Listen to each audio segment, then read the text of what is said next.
12 is 12 by ADC. 10 is 10. 11 is 11.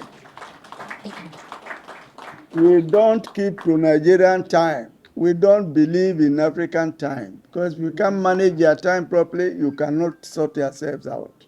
So thank you very much for being present. Chairman, I appreciate you getting you up so early in the day.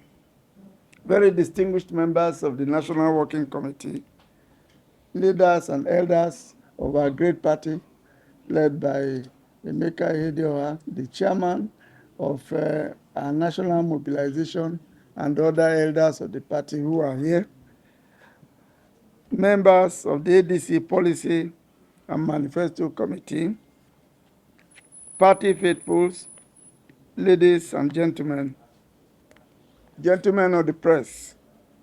Today is an important day, not because we are inaugurating another committee, but because of the responsibility this inauguration places on us as a political party on a rescue mission and as citizens of a country in distress. Across the country, families are working harder and earning lesser. Food prices rise faster than wages, salaries, and incomes can cope. Power supply remains epileptic, even as tariffs increase astronomically. Strangely, the APC government continues to aggravate the citizens' tax burdens. Insecurity continues to disrupt people's Insecurity continues to disrupt the people's social and economic life. Nigerians are suffering today more than any other time in our history. Poverty stares us in the face. Yes, poverty and hardship have always existed, but the hardship and the poverty that Nigerians are experiencing under the APC administration has gotten worse. This situation has been brought about and compounded by government vicious policies. What Nigerians therefore desperately looking for are credible alternative ideas, actions, and policies. They want policies that would improve their lives today and lay a solid foundation on which they can improve their future. They want policies that show compassion. Nigerians are not looking for clever arguments. They want policies and actions that show that government understands what they're going through and is prepared to act with clarity, courage, and most importantly, with compassion. This is what the African Democratic Congress represents, a party that puts the people first. Nigerians are not looking for who to blame for their suffering. They already know who is responsible for that. And just in case there is anyone in the room here who doesn't know, it is the APC administration. They're looking for who will ease the pains. They want real practical solutions that address the challenges of today, not policies that expect them to continue to give, and give endlessly. One thing I've noticed over the years, and I'm sure most of you in the room here can attest to, is that Nigeria does not suffer from shortage of ideas. What we suffer from is a failure to correct ideas to reality. Too often, policy in this country has been an academic exercise, detached from the very people it is meant to serve.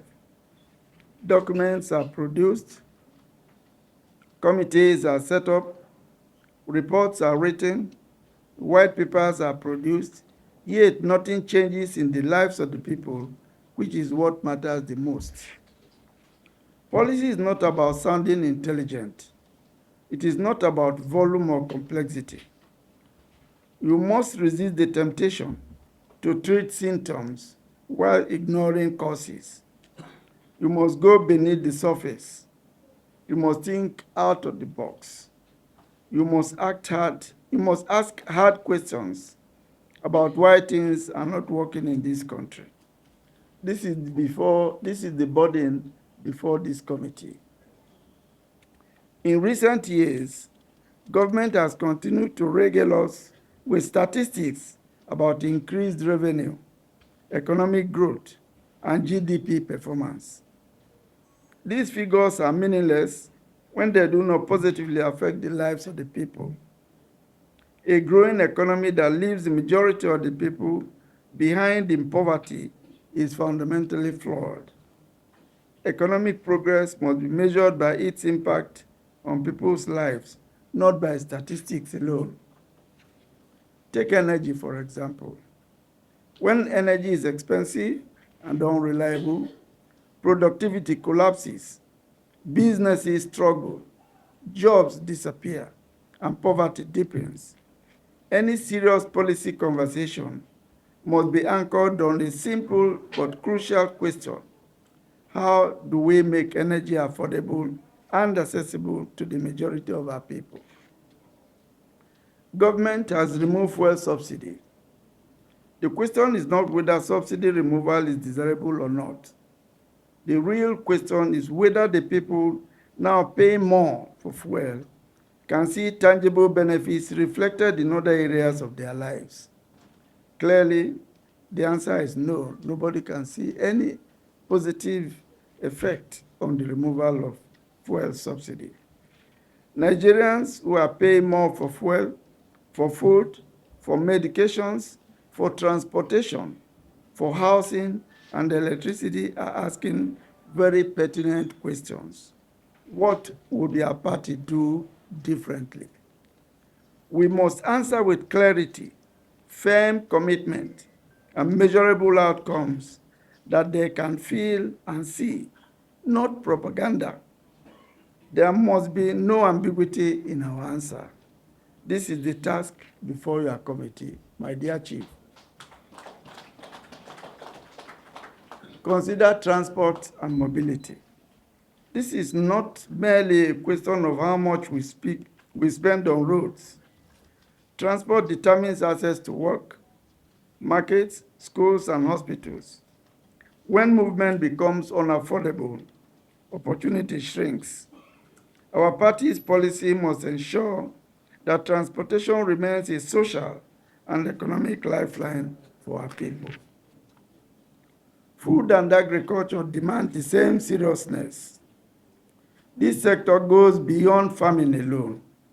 Insecurity, poor storage, weak supply chains, and rising input costs mean farmers produce less while consumers pay more.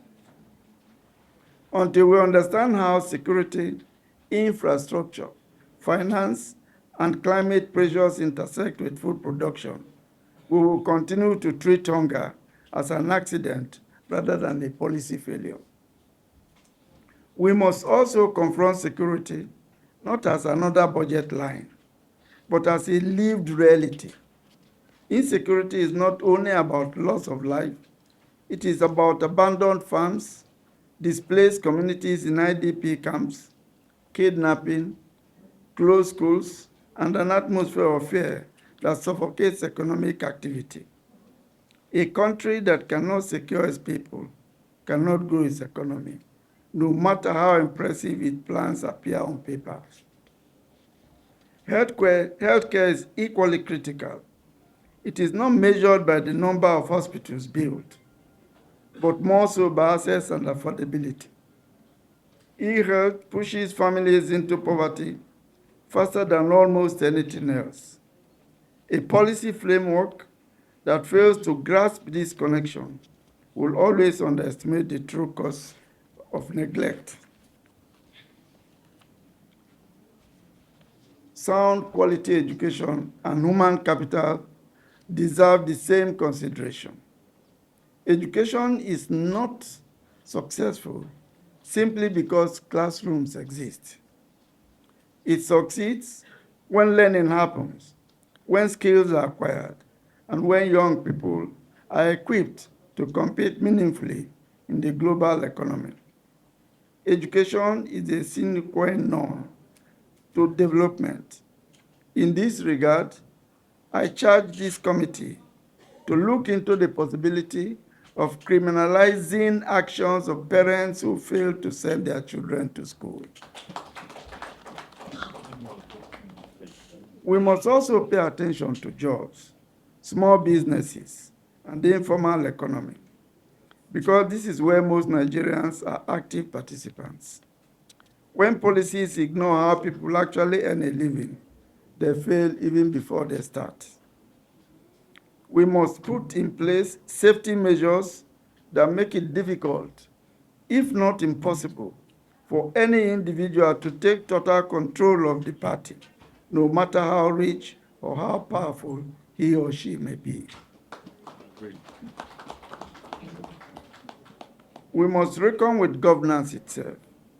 Weak institutions, poor coordination, and lack of accountability are not abstract problems. They are the reason good ideas collapse at the point of execution. When governance is broken, policy becomes theory. You are not here simply to generate proposals. You are here to ensure that every recommendation is practicable. You must listen not only to experts, but to farmers, to traders, to workers, to parents, to millennia, to Gen Z, and to Gen Alpha, whose lives are shaped by decisions we make. You must test every idea against a simple but demanding question. Does this reduce suffering, or does it merely rearrange it? Nigeria does not need the rhetorics. She needs honest thinking and workable solutions. As a party, we must be prepared not just to win power, but to justify power through service. The ADC must be known not for noise, but for seriousness. Not for empty promises, but for performance. Not for propaganda, but for reality. Today, therefore, is not the end of a process. It is the beginning of a responsibility. I expect you to break into subcommittees in line with your areas of core competencies. The committee should feel free to co-opt experts and professionals that can add value to this critical assignment. On behalf of the National Working Committee and the entire family of the ADC, I hereby inaugurate the ADC Policy and Manifesto Committee.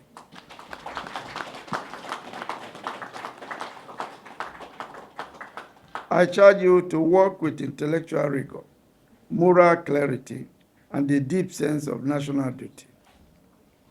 May your work help to build the country of our dream.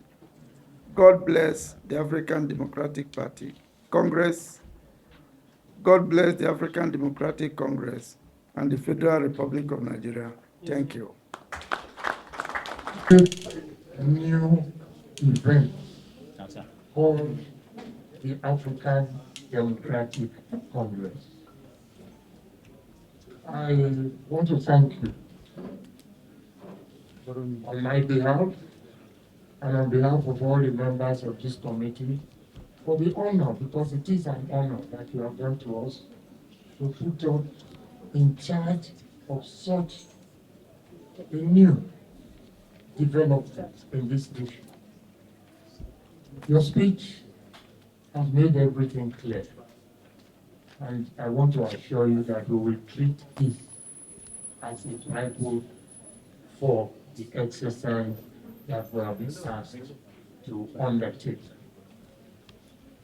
It is clear that from what you have said, every word in that speech, that it cannot, will not, and must not be business as usual in a nation that is governed by the ADC. And by the divine mercy of the Almighty, we will take over power in this nation. You have made it very clear. I really would have said, well, that's for my committee to do. I adopted your speech and said, fine, that is really the guideline by which we should work. But it is so important that I want to first, please do something unusual, a caveat. Because doing business the way you have now given directives on may raise conflict of interest among members who are already in this party, because things are going to be different. So if I may plead, and that's for the National Executive to consider, that if anybody has any reason to say, these people are going to go extremely left or extremely right or whatever, and may affect their interest, this is the time to just quietly step back. But history is being made. What you're asking us to do is to get a message, policies, proposals that will attract and commit. What is happening today in this country is that the entire population of this nation are watching the ADC. They've given up every other person. That is clear. They haven't thrown themselves fully 100% into a net yet. So they are watching everything that we do. And the charge we are giving us today is that we should help the party develop policies, help the party come out with a manifesto that will tie, that will become a contract, that will tie the nation, that will make everybody in this country see, as the years go by, what difference an ADC government is making to their lives. And that is something I want to promise you will exact every man. What happens normally from experience, you mentioned it personally in your statement, is that we have spent trillions with very little to show for it in terms of the lives of the people. Why? Immediately a manifesto is written, I'm not sure it doesn't go straight into the archives. Because if you remember, the emperors that govern us usually come out with their own programs immediately. Even their programs they don't faithfully execute. Because the reality today is that we are in a contractor-governed nation. Proposals are prepared by contractors. The profits are already shared by all those who have interest. Pressures are put on the governor or the presidency official. The project gets approved. Nothing to do with even his own program that he came with. Certainly nothing to do with the manifesto they have already approved.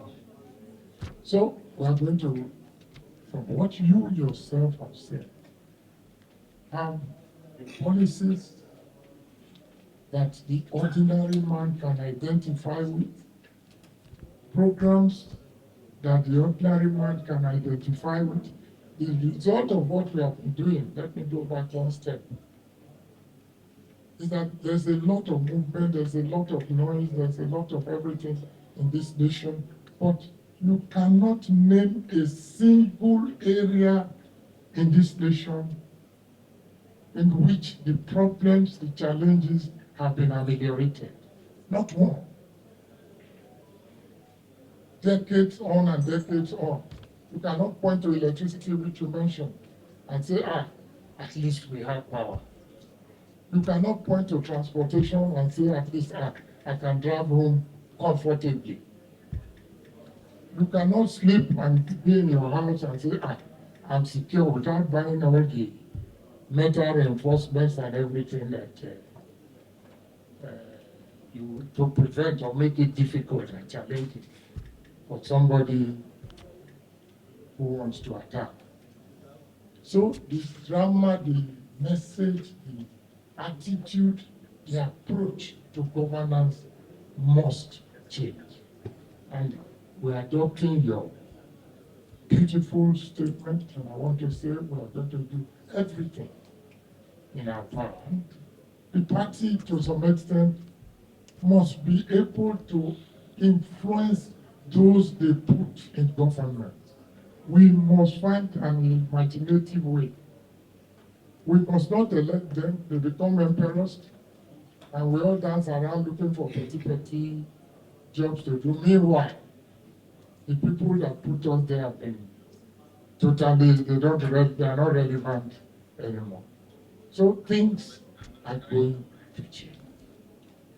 We are going to, through your leadership and the message you have so eloquently, very eloquently passed on to us today, do our very best to ensure that the path that you have now clearly enunciated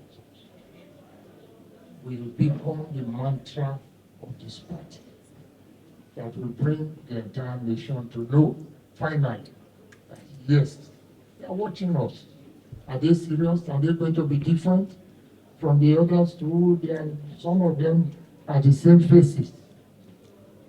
But I think the manifesto that we hope the party will finally adopt in a language that the ordinary man can understand and see how he himself fits into it, will change the dynamics of politics in this nation. I thank you once again for what you have done.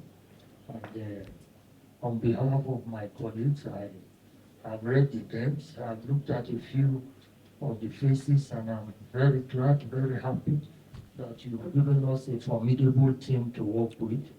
And it is a hope that at the end of the exercise, you will have every reason to say, yes, thank you, boys, you made the right choice. God bless you, sir. ADC, ADC, AD and C. I couldn't stop laughing. This thing, it takes time for it to peel off. Thank you very much. Highly respected leaders of the party, the chairman and members of the Policy and Manifesto Committee, a little while inaugurated. It is now my honor and pleasure to administer the oath of allegiance on you, the chairman and members of the committee. May I respectfully ask that you stand for this exercise. Well, some people don't like to swear, they will have to affirm. So, on the count of 3, you will start reading by saying I, followed by your name. 1, 2, 3, go.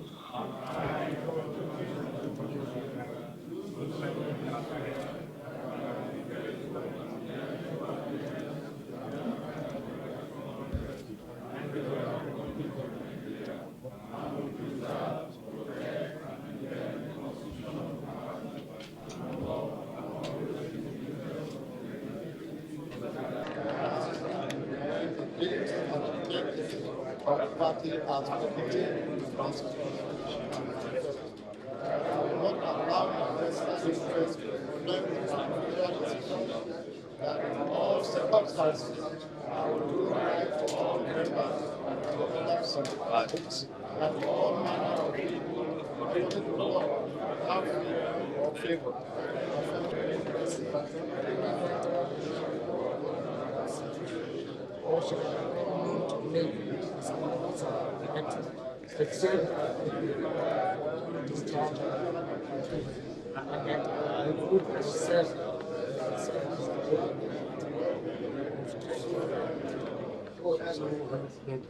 Thank you very much.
The photograph is going to take place in front of the building. So you already have your answer. You can start walking outside there. Somebody will get you direct to where you get your position for the picture.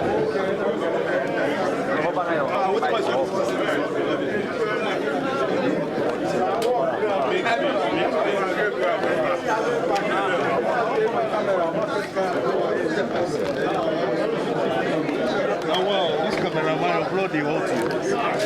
After the picture with the chairman, all members of the committee will return to this room for the inaugural meeting.